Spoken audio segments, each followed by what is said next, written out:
Welcome to the 40th episode of the Animal Riot Podcast, brought to you by Animal Riot Press, a literary press for books that matter. It's your producer, Katie, here, and this episode has been edited to reflect our new name. If you're new to the Animal Riot community, welcome, and you can find out more about us at animalriotpress.com. Now on to the episode with your hosts, Brian Birnbaum, and today's guests, Sarah Bridgins and Rachel Lyon.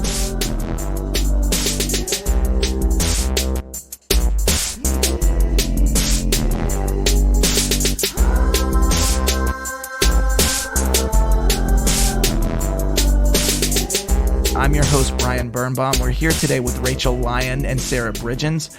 Rachel is the author of the novel Self-Portrait with Boy, which was longlisted for the Center of Fiction's 2018 First Novel Prize and is in feature film development at Topic Studios. It's pretty awesome. Her short work has appeared or is forthcoming in One Story, Long Reads, Joyland, Electric Literature, and elsewhere. She is editor-in-chief of Epiphany and co-founder of the reading series Ditmas Lit in her native Brooklyn, New York. Sarah Bridgins' poetry collection, Death and X's, fucking awesome name, is the recipient of the 2018 Sexton Poetry Prize and is forthcoming from iWare Books. Her work has appeared in Tin House, BuzzFeed, Bustle, Sync Review, Joyland, and Big Lux, among other journals. She is a 4-time Pushcart Prize nominee and the co-founder of the Ditmas Lit reading series, which is in Brooklyn. Okay, and don't worry, we're going to come back to BuzzFeed, and I think you guys know why. Ooh. This episode's brand of fuckery is brought to you by Succession, which we will spend roughly 50 to 100% of the episode talking to about. Okay, but we won't. 100 is, I just went there just to cover all my bases. Because we're going to start with how you guys found each other and started Ditmas, which is in Brooklyn. How did we find each other? It was through Max Bean. Yeah, our friend Max Bean. He's good at bringing people together. Mm-hmm. You guys were roommates and went to high school together. Mm-hmm. I was friends with Max. Mm-hmm. And part of his writing group. Yep. Which I then resuscitated after I came back from grad school. Mm-hmm. Ooh. So we were in the writing group together. Resuscitated. That's a... Is that a big word? That's a strong word, yeah. Well, it was sort of dormant for a while. Yeah. I feel like I performed the necessary CPR and Good. so on. Yeah. Our paramedic friend. Put the paddles on it. I love it. Yeah. Okay. Gave it some shocks. I was like, let's do this. So, yeah. And you had we went out for drinks and You sent me an email that said, I will never forget it. I am aggressively pursuing this friendship. There's the romance I was It waiting made my for. heart sing. It made me so happy. It was very Taurus of me. It was the most Taurus thing I made. It was amazing. Explain that. Because I'm honestly not it. I know what I am, but I don't know why, and I'm not in. What are you? A Virgo. Oh, interesting. Yeah. So it's Katie's 2 days after You're me. a double Virgo relationship? Yeah. Whoa. Wow. That's how you guys manage to do this every week. What do the tarot cards say? That's about why you're so weekly. That's why you're so productive. That makes sense. Totally. Yeah. What was the question? I like weekly as like a noun. Yeah. You're so that was weekly. I think Like, that was as an adverb. It might be. why You you are said we're weekly? so weekly. Yeah, it's true. It's a Yeah. good point. This is why I have a line editor. But yeah, so is that bad? I really want to talk about that for a second. It's To be two a double Virgos? Virgo. I don't know. Is it? How does it work for you guys? Because the only other instantiation of that that I'm aware of is the song Virgo with Nas featuring Ludacris. So Sure. I'm not and that familiar worked with out. that. That worked out pretty well, actually. I love that song. Okay, good. It means you're very productive and organized. Okay, Yeah. cool. Yeah. I think It's a good thing, I think yeah. one of us has got that down. I got the productive part down. The organization, no, definitely not. Interesting. But anyway, so yeah, Taurus. That's Yes. yeah. So tell me about that. I guess stubborn is the number one characteristic that is applied to the Taurus. What else? Very domestic. We like to be comfortable, kind of hedonistic, into pleasures of the body. God. Just the body, huh? That's it. All sorts of things. Yeah. I'm a being Taurus cozy. moon. Yeah. Oh, yeah, I love being cozy. It's my favorite thing in the whole world. Yeah. Yeah, Okay. you're a Taurus moon, and I probably have some Libra in there somewhere. Oh, I'm sure. Yeah. Sarah's a Libra, so she's very charming. We're gonna bring this back. What is Rosetta? Do you know Rosetta's sign? Yeah. What is the meanest possible sign? A Leo. No, Leos don't aren't know. that mean. No. Oh, yeah, she's a Leo. Oh, that's interesting. That kind of makes sense. Sure. She has a lot of confidence. Yeah. No, isn't she March? She's April. April. Is she an Aries? I bet she's an Aries. Is Yeah, that? she's totally an Aries. Oh, I don't know much about Aries. You got to keep the bark now. My cats are both Libras. I decided they were born on my birthday. Yeah, my cats are all We're triplets. Yeah. Oh, God. we're all the same. Well, okay, so was that brought up in the email? Were you guys like, we're both Tauruses? We just this friend- happened. Like the vibe that you're sensing right here is what happened that night, and we were like, "Oh, obviously we're friends." We need to hang out all the time. Yeah. Good. And eventually, Sarah was like interested. She had like left her position as literary agent, was interested in coming back to the literary world, and so suggested that we start this reading series together. Yep. And I was like, Totes. sure. And is that when you moved on to what we will talk about in a bit, being a hedge fund executive assistant? Yes. Okay, interesting. Yeah, that's the MFA style. You put that out, we're gonna go back in time. Oh. We're gonna go back to that. Foreshadowing. Interesting, Yes, yeah. exactly. That's the word for it. I knew there was a trope I was using. Okay. Yeah, so what is Ditmas to you guys? Is it something that you did just because you guys like each other? Or is it something that you guys did for books, all of the above? It's always all of the above. I'm asking now I'm extending a question that should be very short. Yeah. What is it all about for you guys? I mean, I think part of it was just originally it was about being involved in the literary world when like neither of us really had any sure footing in the literary world, but we like knew we wanted to be part of it. Is that right? Yeah. I mean, I used to be an agent, and when I stopped doing that, I sort of like, it was a way to scratch that itch of like working with writers and connecting them to an audience. And that was a lot of it. Yeah. I just missed being more like in the mix. Yeah.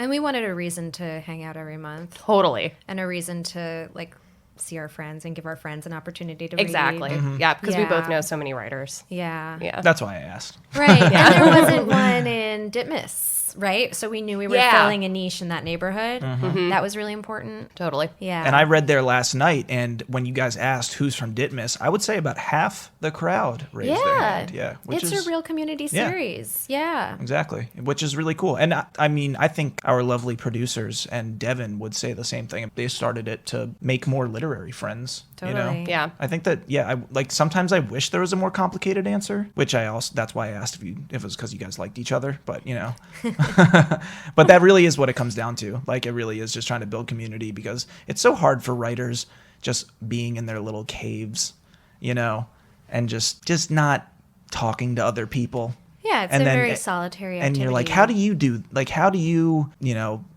get this story published, or who do you know, blah blah blah. And it can feel kind of like networking bullshit like that, but it's also real. It's nice to know that other people are doing the thing that you're doing that feels fucking crazy. Yeah. And Rachel and I were talking about someone we met last night who came and just like showed up. Yeah, what he said that I thought was really great was he said sometimes you just have to show up. Exactly. And he's a writer, and he hasn't had anything published, as far as I know. Yeah. It sounds like he hasn't had his novel published yet. Yeah, And he was right. like, yeah, just you have to show it. Which is true, you have to show up, but it's a lot easier to show up if you're the host of the event. Yes. It's almost necessary. It's almost I might say. We also wanted something that, like, I feel like a lot of reading series sometimes can, like, feel like homework, or, you're just Yeah. going to, like, it's a little sceney. So we wanted something that felt more, like, friendly and cozy and community-oriented. And Yeah. It is super laid back, which I really much enjoyed. Like, in a way, not like in like some just whatever way, but like I showed up and I was just like, oh wow, I don't feel pressure, and I couldn't explain why, but no, that's exactly what we wanted, for it to feel like warm and welcoming, and to have like a generous audience. Yeah. And to have people show up who aren't necessarily writers or like part of the community, you know? Yeah, Who yeah, just wanted to come for a thing to do on a Wednesday. And that's a really good point, because like I do think the literary community can be very incestuous in the sense of like, oh, it's just writers supporting other writers. And I really think like one of the reasons it's so hard to sell books, or all the way from that down to a reading series to get people to come, is because it's hard for people to get interested. Who was the second reader last night? What was their name? Brianna Silverberg. They did She's great. such a good job of just like her poems just connected. They were just so funny. And you she's know? such a good Fantastic. performer. Yeah, exactly. Yeah. Like, exactly. she's It's so more than compelling. literature. Yeah, it's totally. like it's just like it's fun. Yep. It's fun. I don't You guys made believe it her fun. bio. Like we read her bio before she read, and it said that she hadn't published before, which I just don't believe that. Well, because when I was doing the tweeting to like Yeah. promote the show, I was like, oh, where can I link to her work? And I was like, wait, I can't. That's bonkers. maybe she's I like know. truly oral poet. Yeah. You know. Yeah. In this like really traditional way. She performs Cool. a genre reassignment all the time, which is a fantastic reading series. Truly. At That's Branded a really Saloon. good name. I like that name. Yeah. It's so good. It's once a month on Mondays. I forget if it's the first or second, but it's amazing. It's a trans reading series in Brooklyn. It's really fantastic. That's really funny you just said that, because I was about to say someone should start a competing one called Gender Reassignment. And like I was like, oh, well, that's the play on words, so I'm a fucking idiot. Anyway. If someone did that, it would be weird. Yeah. There'd be a copyright issue. Yeah. Anyway, so yeah, okay, let's talk about Epiphany for a second, because Yeah. everyone knows Epiphany, Yes. which makes you super cool. Everyone knows Yeah. Epiphany. Yeah. So why do we need to talk about it? Basically, everyone knows everything about Epiphany. No, it's an 18-year-old literary magazine based in Manhattan. We've published Elena Ferrante. We've published many amazing writers over the years. But importantly, we also publish a lot of people for the first time. So just actually on the subway over here, I was refreshing myself with this story by Ani Sisson-Cooney, who's a writer based on the West Coast and wrote a story called Evangelina Conception, which is just a beautiful story about a young woman whose mother just died in this car accident that the whole family was in LA. And they are a family of color. And in the article in the LA Times about the accident, it goes into depth about the white pedestrian who was hit, but says almost nothing about this girl's family. But it's all told in the second person, and I feel like it's really hard to write a second person story that works, but this one works really well. So I don't know, that's just one that like is on the top of my mind tonight, but I'm excited about our forthcoming issue. It should come out in December or January. What exactly do you do there? I'm the editor-in-chief. Yeah, like are you in direct contact with the content, or are you more like an acquisition, like, you know, I don't know, they go, you know, sounds like a big five thing. do you pick the things that are getting published, or Yeah. Okay. Yeah. So I do a little. It's a really small operation, so I do a little bit of everything. So recently, our submissions window just closed, so I'm going through our submittable. And how is reading that? Lots and lots and lots and lots of stories. Yeah. We got a lot of submissions, which is really exciting. Yeah, I think it's like 300 submissions that we got in just like a week and a half. That's insane. Yeah, it was nuts because it was in the submittable newsletter. Yeah, so that was lucky for us. So I'm going through a lot of those. I just picked one out from, I guess we don't use the word slush pile. I don't think there's anything negative about slush pile personally, but I guess there's negative connotation to slush. The Yeah, hidden but treasures everybody- pile. But let's yeah, it's the treasure pile. Yeah. let's think about let's call it the slushy pile. Oh, I like that. Yeah, the slushy I was pile. slurping out of the slushy I pile. just thought of that. Exactly. You just thought of that. I just thought of that.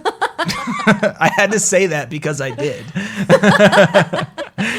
But yeah, no, I'm picking things out of there, and then also I solicited a few people who I'm really excited about too, and the cover image I'm very excited about as well. And we have two other artists, visual artists, inside the issue besides the artist who did the cover image, Jenny Kroik, who's amazing. She's done a couple New Yorker covers. She's, if you ever walk by like Wow. the kiosks on the street, like you'll see her work on the kiosks, Oh, wow. like the New York City kiosks. Yeah. She's great. I really love her. So I was excited that she gave us an image, and then we have two more artists inside the issue too. So it's going to be nice. It's a really, diverse, eclectic issue.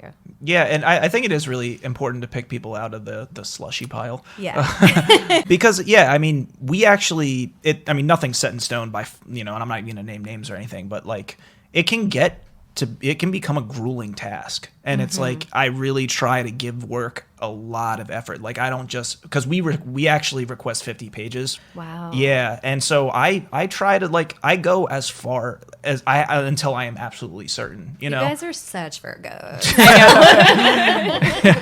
And it's also one of those things where, like, it's more fun for me to actually feel like I'm doing it for a reason, like not just to find something that I think will, like, be a hit, whatever whatever you want to call it, an indie hit. Like what? One of our other writers, Annie Krabenschmidt, we did meet her, and so she wasn't out of the pile.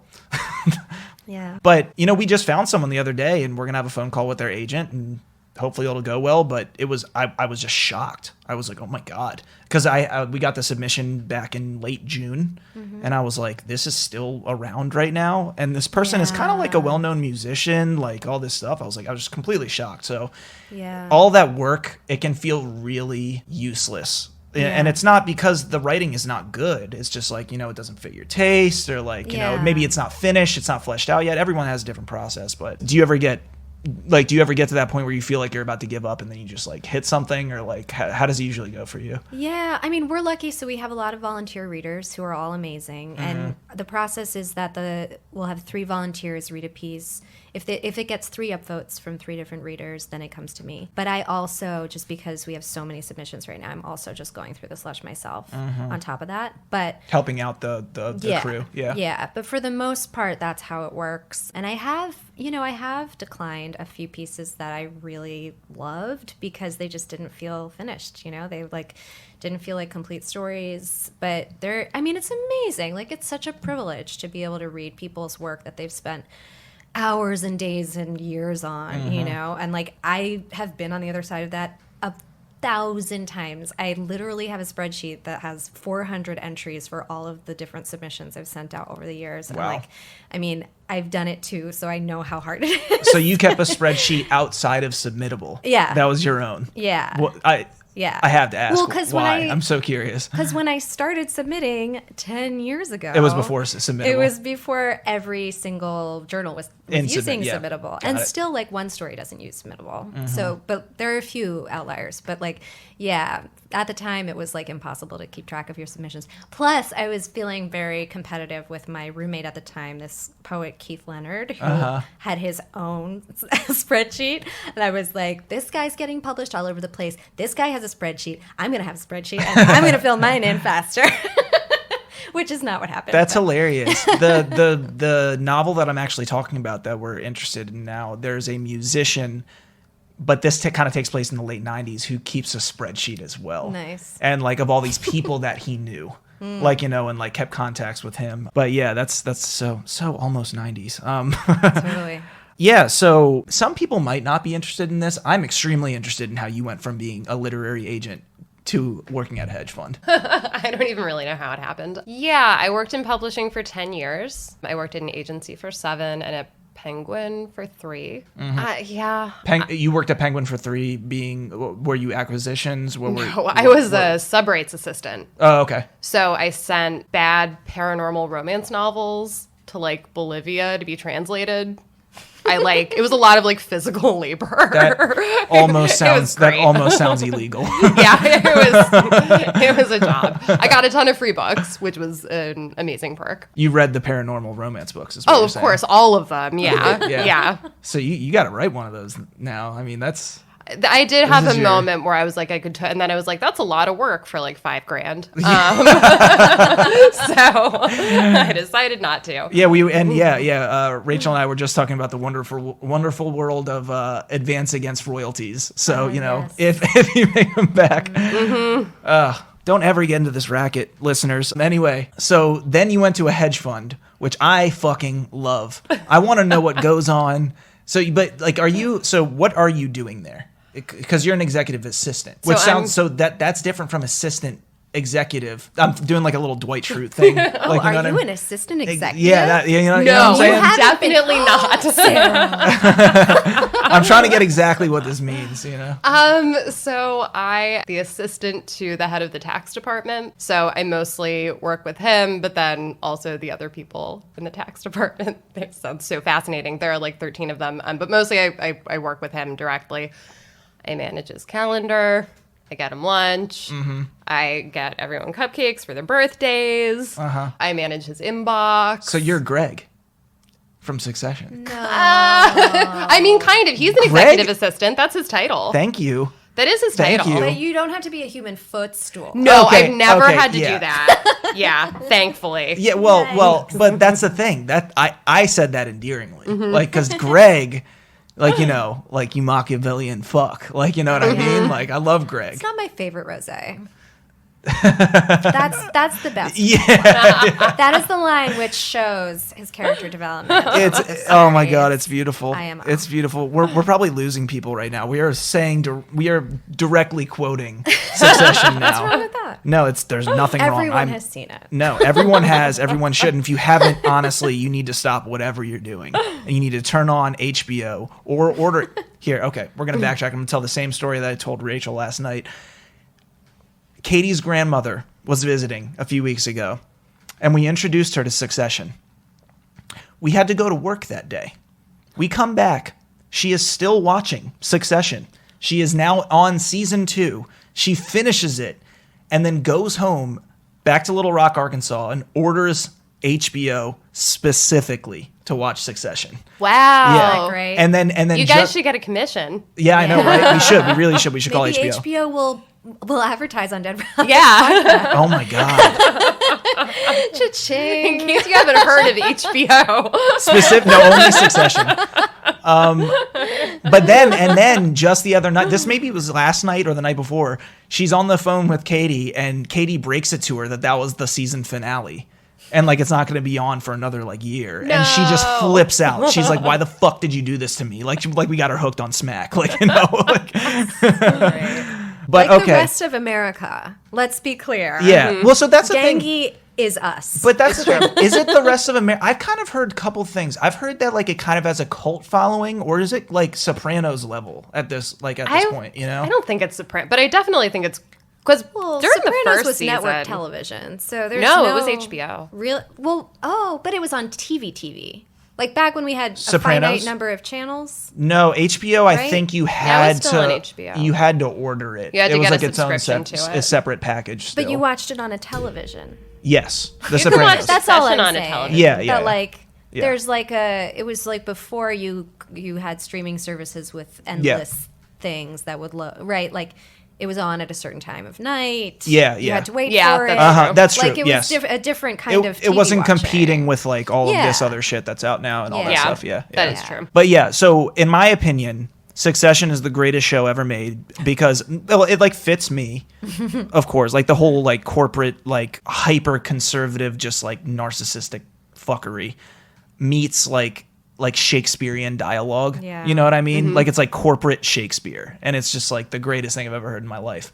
But why do you think it's the greatest show ever made? Because we are all in agreement that it is the greatest show ever made. And I'm watching The Wire right now, which a lot of people would say is the greatest show ever made. Right. I mean, you had a great line, which was that Succession was what Game of Thrones wanted it to be. Yeah, Oh, for sure. That's really true. Yeah. How It so? definitely was. God, I don't know. I'm not good at articulating these things on the spot. Just in terms of like the nature of power and the different dynamics. I mean, one thing that's so great about this show is like, and I really hate conversations about character likability. They always devolve to something super annoying. But I do really like that everyone is just like kind of terrible. Yeah. And still kind of lovable. In a Sort weird, of. fucked up way. Especially in the sense that you have to you remember. Okay, so who is it? Laird? It wasn't Laird. It was Carl. On one of the recent episodes, Carl, after their conversation about who was gonna, take the fall, Carl is like, because like Rome is fucking with him or something, and Carl's like, "We're humans, remember?" And I'm sitting there like, "Oh yeah, but you guys were killing people on cruises, like and you like don't always remember that." Like, Well, that's the thing. You know what I'm saying? And that's how beautiful the show is. Like, you do actually care about what they're like going through. But it's on fucking another crazy. level, I feel like if something bad happened to any of them, like I wouldn't care that much. Like part of you would be like, well, yeah, like you deserve it, which I think is really interesting. I can't think of a lot of other shows like that. If Rome had gotten murked in the Middle East, or what, I think they were in the Middle East. I would have been I forget very where they were. sad if Roman You was would have, killed. yeah. I wouldn't have been. I don't know that I would have felt like I love him too, but like I a don't know how pet. sad. But I if he would was have felt. off the show, well, that would bum me That out because would it would suck. make the show less Yeah, good. yeah, right, But I don't think exactly. I'd like cry for the character. Like Yeah, I sort yeah. of feel that way about all of them, I guess, which I think is really interesting. I think one thing that makes the characters work is that none of them is really all that smart except for Logan. Like, they all are manipulative and they're operators and they're like nasty to each other in interesting ways and they're witty, whatever, but they're not strategic at all. Yeah, they can't see 10 steps ahead like Logan can. They're not very good at what they're doing. Which so is it's your like theory. really satisfying to watch. Right. And my theory of the ending, right. But like, I guess no spoilers, right? But Logan. No, I actually, you know what? It's been long enough. I want you to put forth your theory because fuck it. Come on. Well, I know already because we talked about it last night that I'm going to get outvoted. But my theory is that Logan was behind. That Logan knew that his weird pep talk thing that he had with Kendall, when Kendall's like, "Did you ever think I could do it?" And Logan's like, no, basically no. Because he said you're not a killer. You're not a killer, which is always why, and I will bring this back to something that very few people might care about, which is why I thought Kobe Bryant was better than LeBron James back in Kobe Bryant's prime, because I didn't think LeBron James was a killer either. Sure. And so I think a lot of people... Hot take. Hold on. I'm not done yet. Which is why I think LeBron is who he is today, because I do think he took that to heart and pulled a Kendall and has now gone to the finals so many times and won like a few times. You know what I mean? Right. And so that backs up your theory. Yeah. I know. I absolutely think that he knew Kendall well enough to know that Kendall would flip on him and that he wanted that to happen the whole time. Yeah.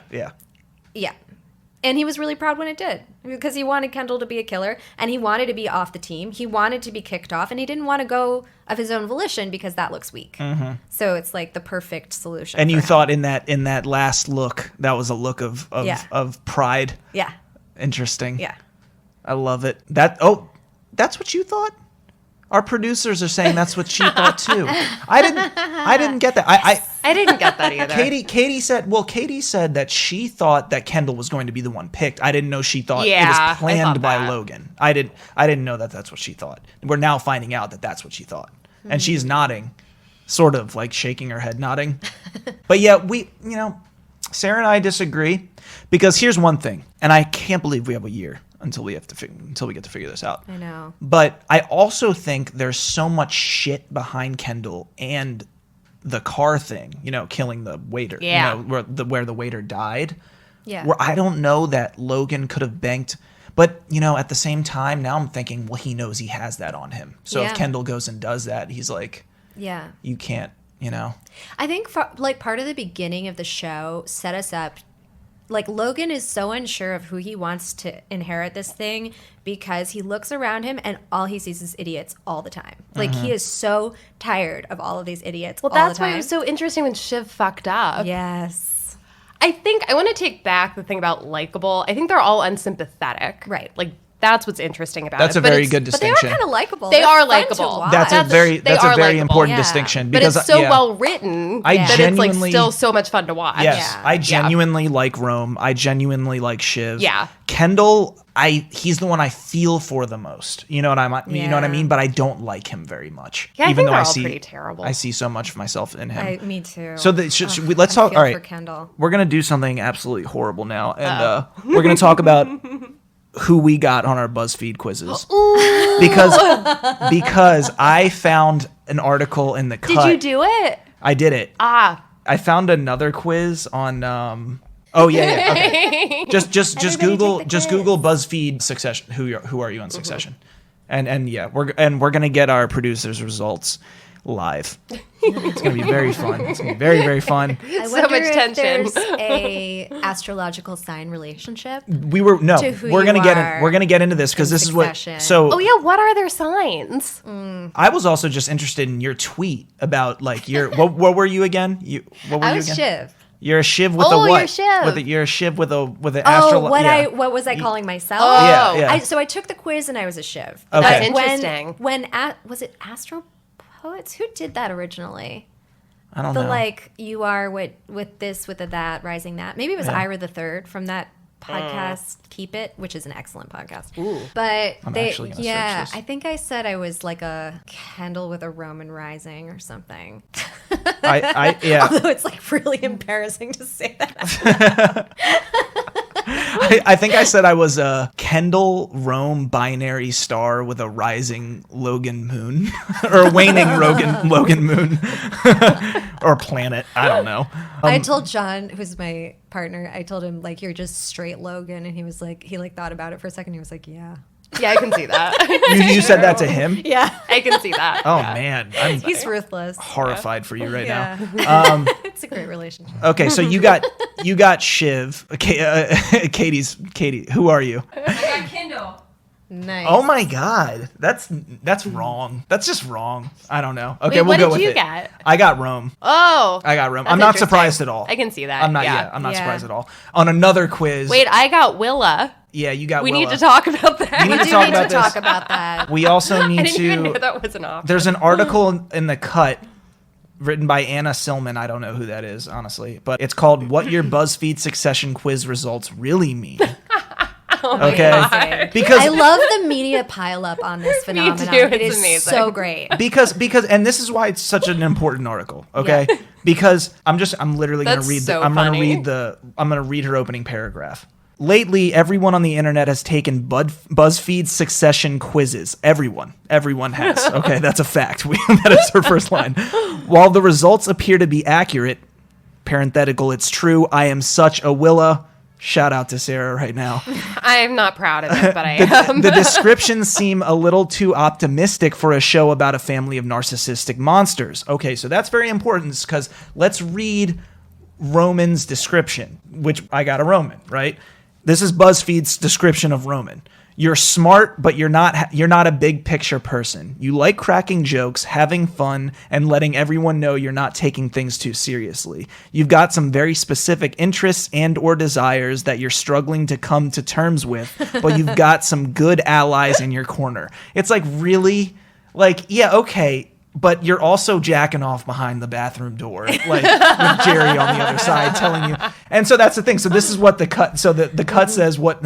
So it says, "You're a Roman Roy!" Exclamation point. You're a dirty little slime puppy, aren't you? Yeah, you like it when I call you a slime puppy, don't you? That's because you're a sick, twisted little boy. God, you're disgusting. You want me to spit in your mouth, don't you? Go into the bathroom and think about what you've done.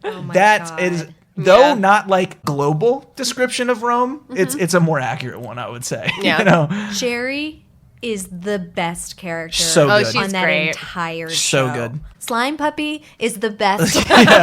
Yeah. Come on. Yeah, She's amazing. especially for being so like almost not reticent, but like neutral, like stolid. You know, her like her lines are just so so cogently, like just they're like knives. I love them.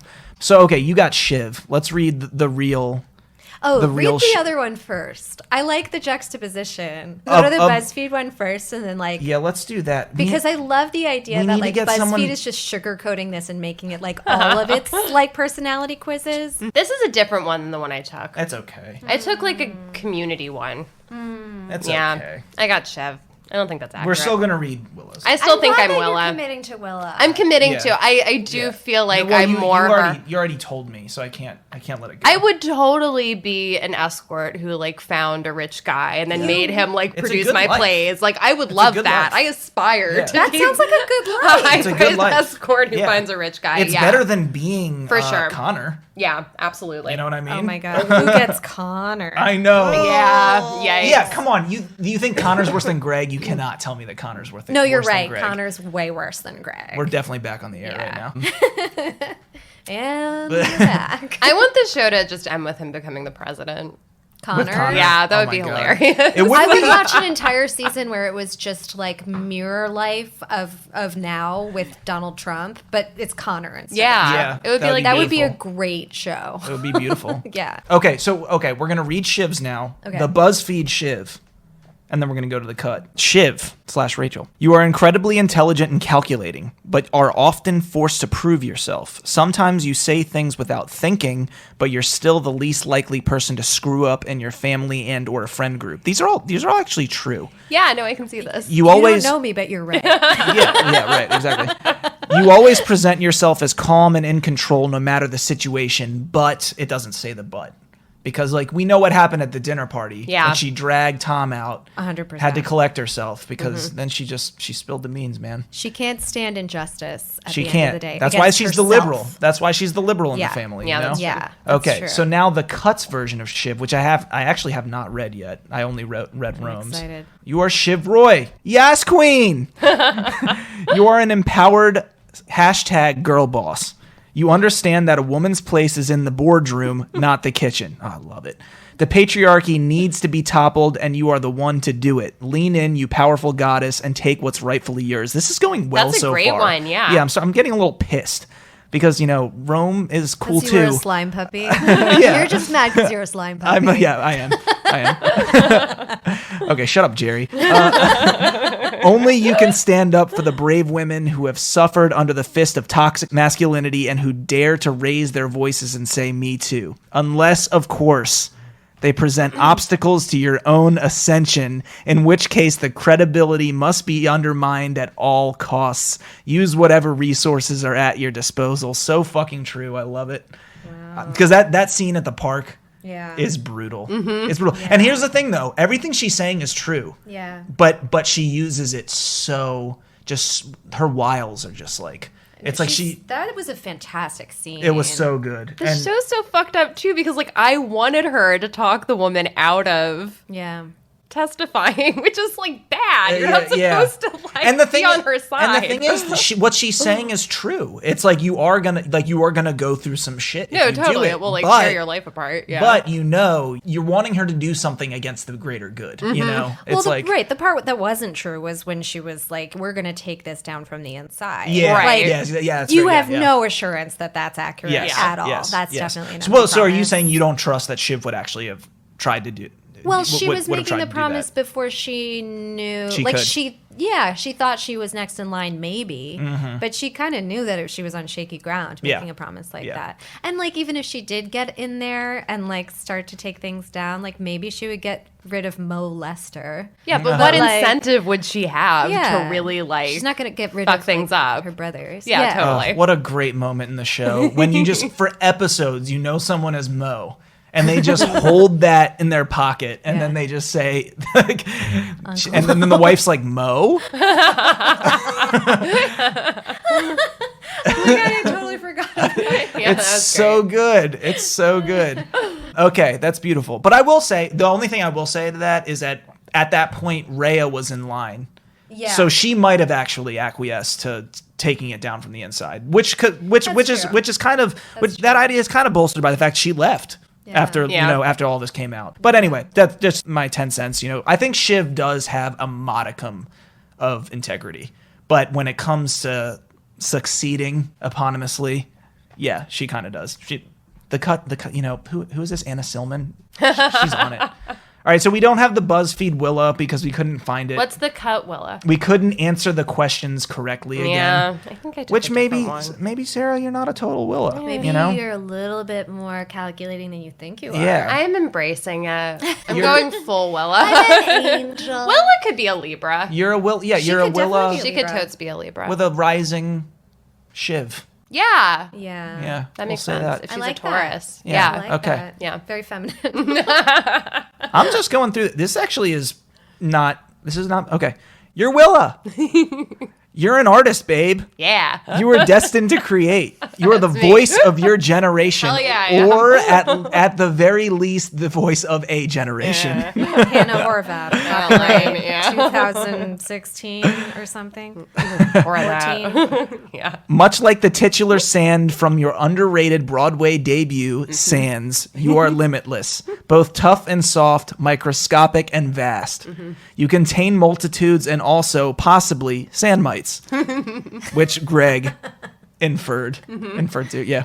Don't let the haters get you down. That's how it ends. That's it. That's great. I love it. It's actually not that bad. I'm super into it. Yeah. Yeah. This might have been written before the last episode. I'm gonna go ahead and say it was. before she tosses the iPad off of the boat because of her reviews. I mean, that was a completely understandable response. That was Oh, great. totally. Yeah. I loved how she responded. Yeah. I would have kept reading. Yeah. I would have masochistically just dug in and just hated No, myself. that was really healthy. Yeah.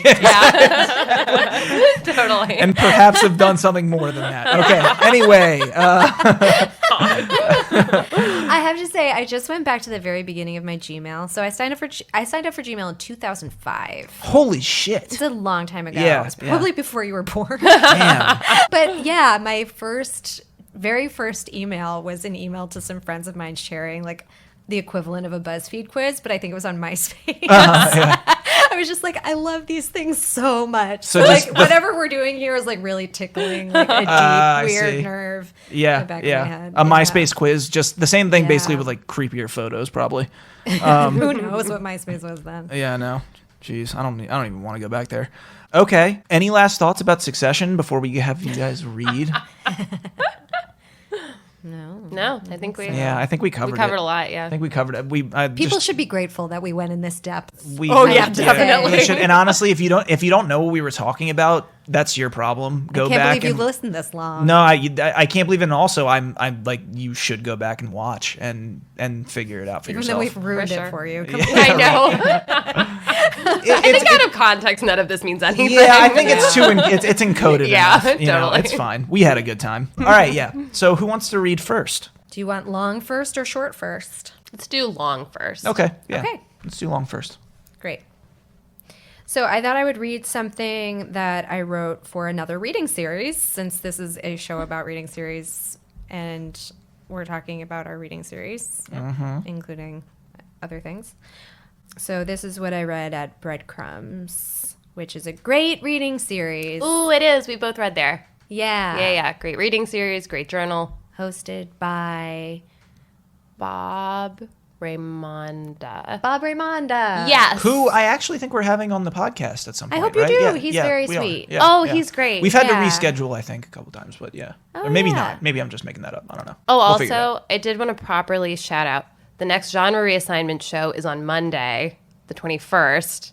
I looked it up Of because I October? wasn't sure. Awesome. Yeah. Awesome. Cool. It's on Monday. Which actually is one of the greatest names for a reading series I've it's ever so heard. good. Yeah. They're great. It's Like excellent. a triple entendre. I don't know. Yeah. Great.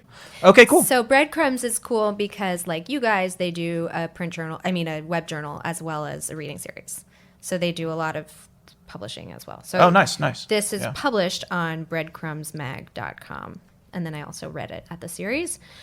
And I have to say, I think I've revised it since this. So this might be a less good version than It's the a- version well, it's that also I in- now have on my computer, but that's okay. I Incentive heard to you read it and I again. loved it. Thanks. Yeah. Yeah. Jim has been away from this neck of the river a good while. Back in the day, he used to come here all the time with Choppa.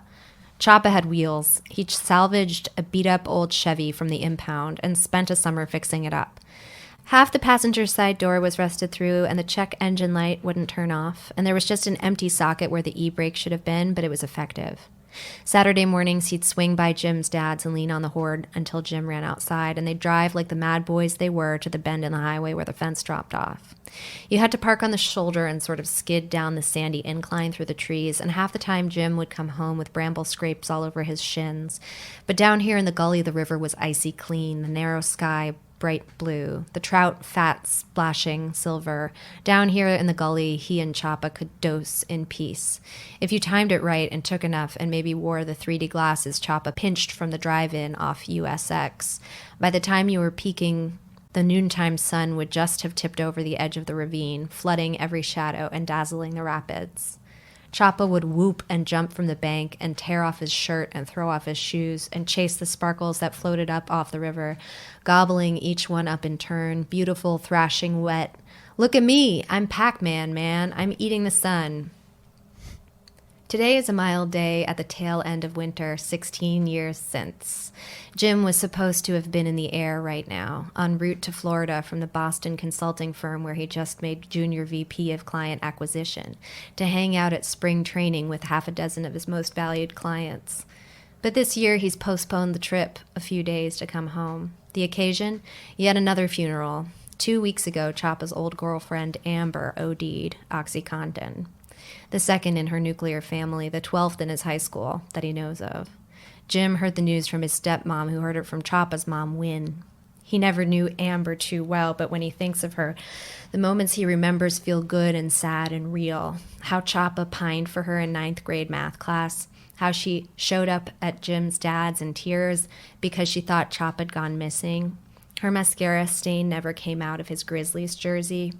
How one velvet night they skinny dipped all of them, Jim, Choppa, Amber, and that other girl, what's her name? And the girls slept sweet and quiet under a furniture pad in the bed of the Chevy, while Jim and Choppa shared their last cigarette and made big plans in the cracking dawn. How just a year and a half ago, when Jim ran into her in the Hannafords near his dad's, Amber dropped 2 shrink-wrapped chicken breasts in surprise and laughed. How when he invited her out for a beer, she confessed she was 10 weeks sober. She didn't say anything about Choppa then, and he hadn't wanted to ask. The truth is, Jim came down for the funeral, not for her sake. If he came for every funeral, he'd be here every month, pretty much. But because he thought that for this one, Choppa might come too. But Choppa was not among the mourners at the church today. He was not at the wake at Amber's sister's, and he is not down here in the gully now. Jim sits, disregarding his nice black pants, and takes off his ill-conceived dress shoes. He regrets wearing them. They pinch his heels, and he looks like a tool. He looked like a tool at the wake. Amber's sister was wearing jeans, for God's sake. When he offered his condolences, she looked at him like a stranger. The sandy red soil is so cold it numbs his toes, but it is a relief to let his bare feet come in contact again with this earth he knows so well. He tosses a pebble and watches it disappear into the river's sputtering folds. What kind of asshole has he become? He could have tried harder to get in touch with Choppa, but he left this town when cell phones were still luxury items, uncommon at least among people like them, and anyway, the truth is he's been shy. He isn't ashamed of how his life has turned out. He makes good money, has a bright young kid, and a smart, no-bullshit wife. But whenever he's thought of reconnecting with Choppa, when he's thought of Choppa at all, Choppa with his shirt off, live brown body splashing, Choppa yelping, eating the sun, he's felt a surge of emotion so electric it's almost erotic. His eagerness embarrasses him. He has tried to explain this to Denise, but how to describe the mad boy who still lives so loudly, so colorfully in Jim's memory? How to describe the way one single boy, along with enough acid most weekends to kill a small bear, rewove the very fabric of his mind? The closest he's come is a drunken confession one night after a boozy fundraising dinner for their kids' charter school. A teenage dance troupe had performed, and a couple of them had actually been pretty good. Elastic joints and muscles like springs, and he'd felt her watching him, watching them, felt his own sluggish, Jesus-aged body. On the couch afterward, with the lights off as they dutifully drank their water before bed, he buried his head in Denise's lap and told her, "I loved him." "Loved whom?" she said. Whom? She was a smartass like that, but she knew who he meant. He didn't reply. She put a hand on his forehead. "I know you did," she said. "He opened my eyes," Jim told her. "He made me see that the world is in our minds, that time is elastic, that space is infinite, that solid is just liquid but slower, and that there's infinite space between every atom, that color's just a bunch of vibrations." Uh-huh. From his vantage point in her lap, he could see up her nostrils, those twin tunnels that led all the way to her capable brain. "Listen," he said, "what do you see when you see color?" She looked around the bedroom. "As I recall, these walls are Benjamin Moore Canyon Light. In the Pier 1 catalog, the couch, I think, was called Sorrel. The curtains in the downstairs bathroom were, oh my God, Lady Slipper." She made an amused sound through her nose. "I don't mean paint," he struggled up. "I don't mean fabric swatches." He pointed at the lamp in the corner, a cheap IKEA contraption that had never really stood up straight. "What do you see when you look at that light?" "I see a lamp, which is missing a screw." She patted his head, "much like you." "I see rainbows." As if to demonstrate, he looked at the light and turned his gaze slowly toward her, then turned it back again, and the light stretched and unraveled into all its constituent colors, then knit itself back together. That was the grand synthetic beauty that Choppa helped imprint on him. Even now, light has tails, color trails. I still see rainbows after all these years. A reasonable woman who thinks of color as a material that comes in flat, matte, and satin. A comforting, practical woman, a fearless woman, Denise said. That is because you are an acid casualty and a goon. But months later, when he told her Amber had died, it was she who encouraged him to go home for the funeral. Don't you want to see your friend Choppa? The name in her voice was jarring to him. It didn't sound right. I guess. The whole time I've known you, you've never visited the guy. I'm starting to think you made him up. Your magical Indian friend, which, by the way, are you aware that the way you talk about him is maybe a little bit racist? Jim must have made a face because she repeated herself, altering her emphasis. Just maybe a little bit racist. How close were the two of you anyway? Why have I never met him? I don't know. We lost touch, Jim said. He isn't on Facebook. Go home, Jimmy. See your friend. Take a selfie with the guy. I want to see him with my own eyes. Denise is amused at best by Jim's brambly thoughts, but because she urges him to confront his own mind, he knows she will always protect him. And because he knows she would be happy to receive a picture of him beside his old friend, he's pictured the picture many times, both of them grinning, holding beers, Choppa taller and stunning, Jim balder and paler, but made handsome by joy. He is all that much more disappointed today that Choppa's not here. At the brief wake, he did see Choppa's mom. How's Choppa doing, he asked her, and Wynne squinted up at him, squeezing her left arm with her right hand, black lashes, gray hair, too distracted by grief to be glad to see him. You know, Choppa, she said, and Jim nodded and looked down at the ground, because you're supposed to give people enough silence and space to keep their grief to themselves. Now he regrets not saying, actually, no, I don't, not anymore. Regrets asking how when he could have asked where, could have asked for his number. Could have asked for his number, would that have been weird? The trouble is, Denise's interrogation still rings in his mind. How close were the two of you anyway? He's not sure he knows. How many times did they get fucked up together in this very gully? 24 times? 10 times? Twice? Maybe Denise was right in a way and he has made Choppa up. Not entirely, just maybe a little bit. Just the same sort of way that a kid makes up an idea of his mother before he's able to understand what kind of woman she actually is. Or the way a person who's never been to, say, India pieces together his own mental collage out of, let's say, some crowded street he saw in a film, rock-cut temples from an in-flight travel magazine, Bollywood, tigers, lotuses, the Taj Mahal, and a memorable GQ photo shoot of Priyanka Chopra. The Choppa he thinks he knows is not much more than a collage of teenage memories, fantasies, the light trails he still sees, and his own dim understanding of history. Let's not forget that Jim's ancestors' hands were stained by Choppa's ancestors' blood once in this very gully, tripping balls. Choppa told him, your people massacred my people. If time is a circle, and time is a circle, Jimmy, you massacred me. Teenaged Jim looked at his friend lying there on the red earth, and as he watched, the earth became blood. It seeped out of and pooled around Choppa's brown body, and Choppa was still, and Jim was dumbstruck by the violence from which he was descended. For hours he was convinced he had lost the ability to speak. In his memory, the river is a stop-motion rainbow machine, but today it is muddy gray. Jim stands and rolls up his pants and wades into the shallows. The water's so cold it feels boiling hot. Not only is the river less colorful, it's narrower now. The region has undergone a long drought. He is struck by the absence of light. The trees at the edges of the gully are still winter bare, their black branches like cracks in the sky. A fish skeleton lies on the shore in a bed of its own dried-out skin. Amber is dead, and her brother's dead too, and so are 12 other people Jim once knew, and so is the fish, and so are the shrubs, and so are his toes, which have gone white and stabby, and so, in the end, is his friendship. And then, deep inside his memory, something is lifted. Some small corner of memory is peeled up, and he has a clear, true recollection. That day he tripped so hard he thought he was mute. He and Choppa were not alone. Amber was there. She was sitting beside him. She was watching Choppa, too.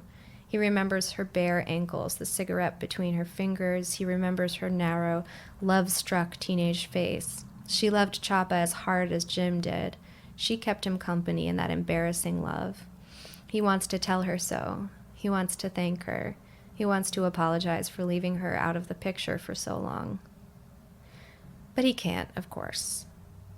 So he wades back to shore, brushes off his feet, puts on his socks one by one. He forces back on his 2 stupid shoes and turns back toward the rental car he left parked on the shoulder. He is numb. He is dumb. He is heading back to the airport. Wow. Yay. I love that story. Thank you for letting me read that whole story. It goes by fast. I love that story. That was probably the best thing that's been read on this podcast. I'm serious. That was really fucking good. Well, it's all Bob's fault because he sort of like, that's the way that breadcrumbs works, is like you respond to something else because it's a breadcrumb. You're following a trail of breadcrumbs, you know? Yeah. I wrote it for that podcast, basically. I mean, for that reading series. Where did that come from? I'm curious. Like, what, why that story? I know that's like. I should probably be more articulate about my work. No. I'm honestly curious. I mean, I don't know. There's a lot of stuff in there that I. You identify with them? I identify with. Yeah. I write a lot about substance abuse. Yeah. Yeah, I was thinking about, I spent some time right after college right after my first year of college, so I was still only like 19, in Colorado and Utah, just like hanging out. So that was like the landscape I was thinking about, but Yeah. It's definitely despite the fact that they're both psychoactive substances, LSD or shrooms, whatever they were doing. I forgot if you actually they were doing acid. Mm-hmm. Okay, yeah, I forgot. And oxy are very, very, very different substances, you know. And the contrast was like really, that was really good. I don't know, I'm just kind of speechless right now. Thank you. That's so sweet. Yeah. I mean, also it resonates with me. I mean, like people who listen to this show know that I'm sober too. Oh. So like that's a I didn't know that. Very important subject to me. Me too. I studied addiction in I was a psych major in college at Maryland, and I studied addictions too, and you know that doesn't save you apparently. Studying it doesn't save you. No, so weird. So weird. But yeah, thank you very much for that. If you like, so you said you're still working on it. Like, do you plan to do something else with it, or with that story? Yeah, I have revised it since that. Yeah, I changed some things. I mean, nothing huge. Just for fun, or like because you publish it in breadcrumbs. Like, is it? Do you want to do something else with it, or? I'm working on my short story collection. Yeah, so okay, I've been revising a lot of stories recently. And that's the next thing you want to put out is the collection, or what? Yeah, fingers crossed. I hope so. Yeah. That's shit. That was fucking amazing. Thank you. Yeah. Yeah, okay. So, Sarah. Oh, boy. Okay. No. Do it. I'm going to love it. So, some of these poems are also being published in breadcrumbs or have already been published in breadcrumbs. Beautiful. That's good omens. Let's go, Bob. Monica Lewis was a guest poetry editor for them, and she accepted a few of these. She's great. I love her work. We want to get her on the podcast, but it's just been kind of difficult to schedule, she's read with us, and she's really good. Mm-hmm. All right. So I'm going to read a few poems. This one is called Inheritance. I bought a $400 dress that makes me look like the cast of Dynasty fucked a disco ball, and I couldn't be happier. I had it altered to show more cleavage. I was going to say I couldn't afford it to sound more relatable, but that's a lie. I work at a hedge fund. My parents are dead. I could afford it. Other things I can afford. A Nintendo Switch. An oil painting of Lisa Rinna from The Real Housewives of Beverly Hills, pointing at her head. I was going to say I would rather have my parents back than any of these things to sound more relatable, but that's also a lie. My parents were going to die eventually, and someday that dress will no longer fit. My Nintendo will stop working. But that painting of Lisa Rinna, that will last forever. Oh, I love your work so much. That was really good. I love that painting of Lisa Rinna. It's really good. Do you remember the name of the painter? I'm going to look them up so I can. Oh, she's fantastic. Yeah. Laura. It was at 1994 museum. Laura Collins. Okay, I'm going to look them up. Yeah, she's great. I feel like there's a genre of poetry in which like really heavy information is tucked into like humor. You know what I mean? Like that? Yeah. Like I don't know. Like, and it's not often that I hear it. but like I don't know. Yeah, that was really good. That's like my favorite. That's your thing. Yeah. That's your deal. Yeah. I'm getting over a cold, so I feel like my voice is a little nasal, but Laura we'll all deal with that. Yes, she's so great. The Real Housewives Pointing Fingers series. Yeah, so it's really good. Sarah has one of these paintings, and also our friend TK has another painting of the Real Housewife pointing. I can't speak anymore because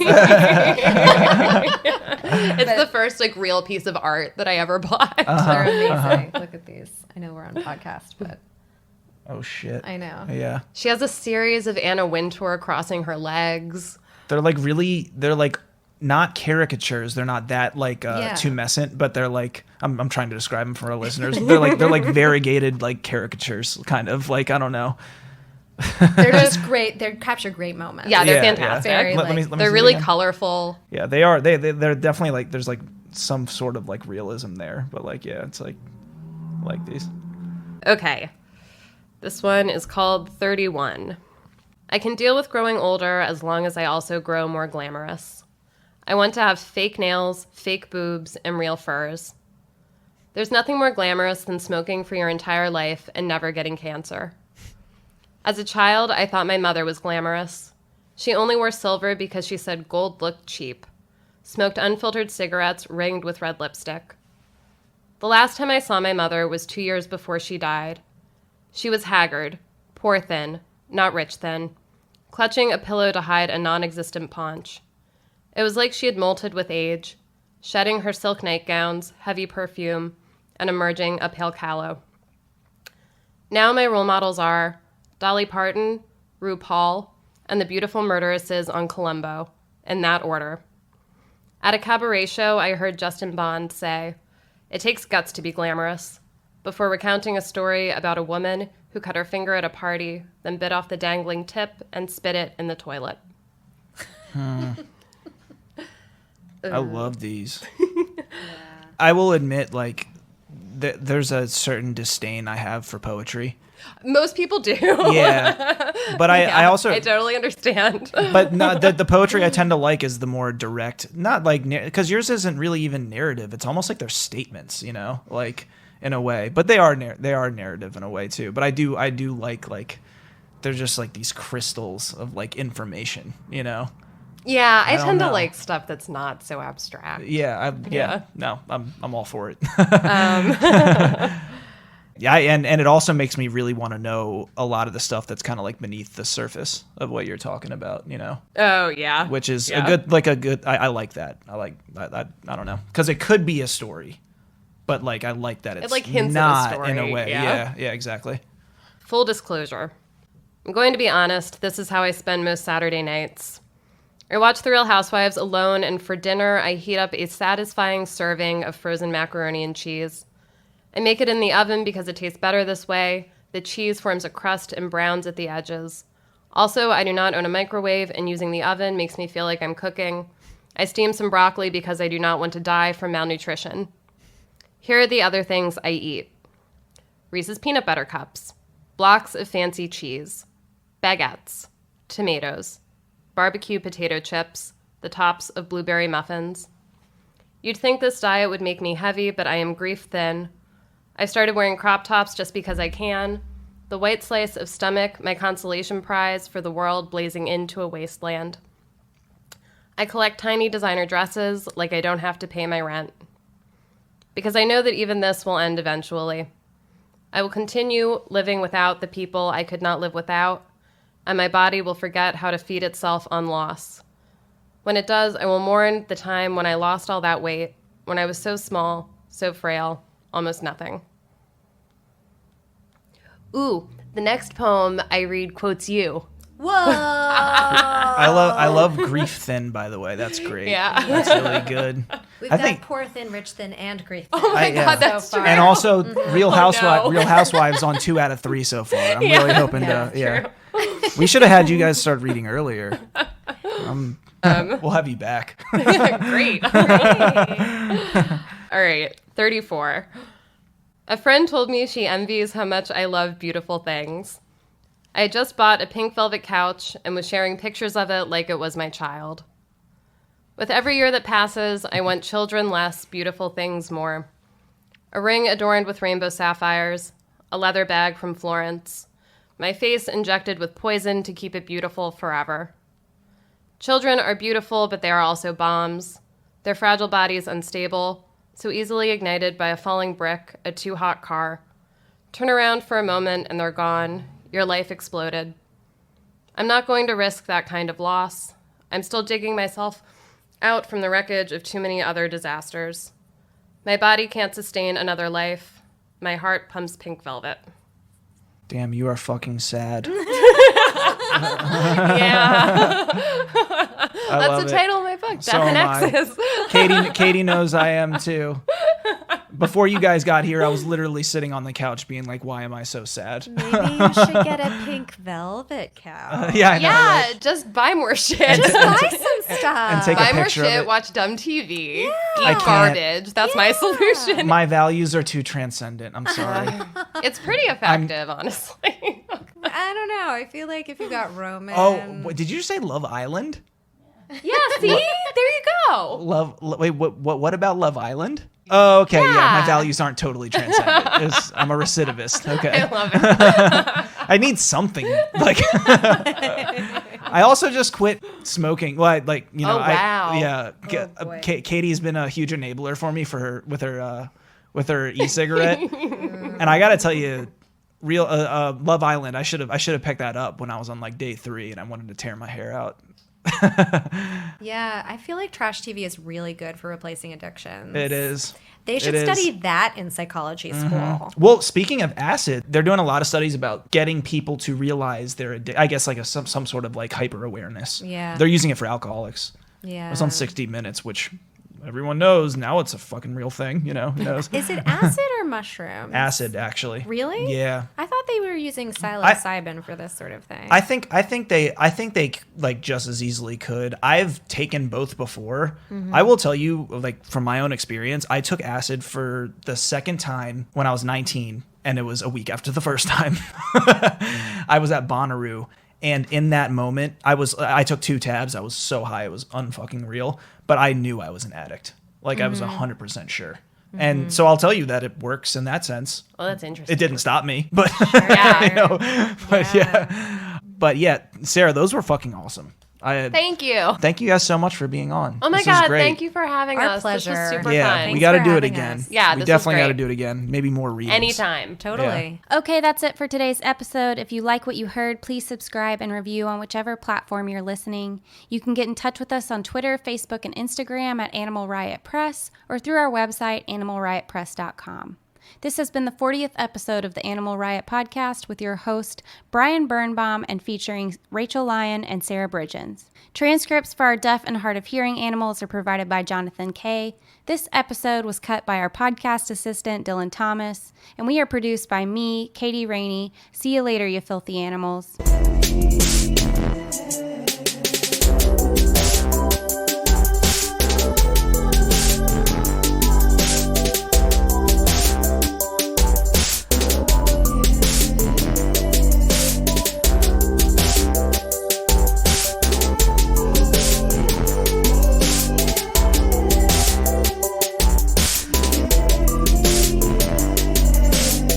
Click, word, yes sir, it's the burn. Bombing on y'all and getting gully as the fern. I don't know much about